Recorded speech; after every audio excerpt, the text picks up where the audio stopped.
ഒരു പ്രശ്നമുണ്ട്. എന്താണ്? ഞാൻ വാട്സാപ്പിൽ നിനക്കൊരു വീഡിയോ അയച്ചിട്ടുണ്ട്. നമ്മുടെ ഗ്രൂപ്പിൽ വന്നതാ, നീ നോക്കേ. സീരിയൽ താരം സിദ്ധാർത്ഥ് പ്രഭുവിന്റെ വാഹനം ഇടിച്ച് ചികിത്സയിലായിരുന്ന വയോധികൻ മരിച്ചു. അബ്ജോദ്, ക്രിസ്മസിന്റെ തലേന്ന് രാത്രിയിലാണ് എം സി റോഡിൽ നാട്ടകം കോളേജിന് സമീപത്ത് വെച്ച് ഇത്തരത്തിലൊരു അപകടം ഉണ്ടാവുന്നത്. പൂർണ്ണമായും മദ്യപിച്ച് മദ്യലഹരിയിൽ അമിത വേഗത്തിൽ വാഹനം ഓടിച്ചാണ് സിദ്ധാർത്ഥ് പ്രഭു എത്തിയത്. ബേസിക് ആയിട്ട് കൾച്ചറുള്ള ഒരു മനുഷ്യൻ ആളറിഞ്ഞാലും ആളറിഞ്ഞില്ലെങ്കിലും മര്യാദ വിട്ട് പെരുമാറില്ല. ലോട്ടറി വിൽപ്പനക്കാരനായ തങ്കരാജ് റോഡിലൂടെ നടന്നു പോകുമ്പോൾ തങ്കരാജിനെ ഇടിച്ച് വീഴ്ത്തുകയായിരുന്നു. അന്ന് തന്നെ നടത്തിയ വൈദ്യപരിശോധനയിൽ സിദ്ധാർത്ഥ് മദ്യപിച്ചിരുന്നതായി പോലീസ് കണ്ടെത്തിയിരുന്നു. എന്തിനാ ഇപ്പൊ ഇങ്ങനെയൊക്കെ പറയണേ? മാത്രമല്ല, ആ ദൃശ്യങ്ങളടക്കം കാണുമ്പോൾ തന്നെ എത്രത്തോളം ബോധമില്ലാത്ത രീതിയിലാണ് സിദ്ധാർത്ഥ് പെരുമാറിയതെന്ന് എല്ലാവർക്കും മനസ്സിലാവുന്നതാണ്. എടോ, എനിക്കിത് പൊത്തരിയൊന്നുമില്ല, അത്ര നല്ല മനസ്സും എനിക്കില്ല.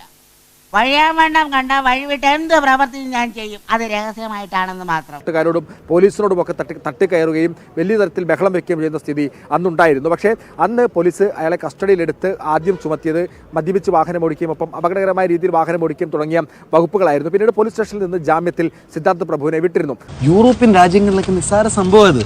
According to female human psychology ഏതായാലും ഇപ്പോൾ മരണം സംഭവിച്ചതോടുകൂടി വകുപ്പ് മാറുകയാണ്. ഇനിയിപ്പോൾ മനഃപൂർവ്വമല്ലാത്ത നരഹത്യ അടക്കമുള്ള വകുപ്പുകൾ, അപകടകരമായ രീതിയിൽ വാഹനം ഓടിച്ച് മരണം സംഭവിച്ചു തുടങ്ങിയ വകുപ്പുകളെല്ലാം തന്നെ സിദ്ധാർത്ഥ് പ്രഭുവിനെതിരെ ചുമത്തും. സാറേ, പൊന്നേമാനെ, ഇതൊരു ഗൂഢാലോചനയാണ്.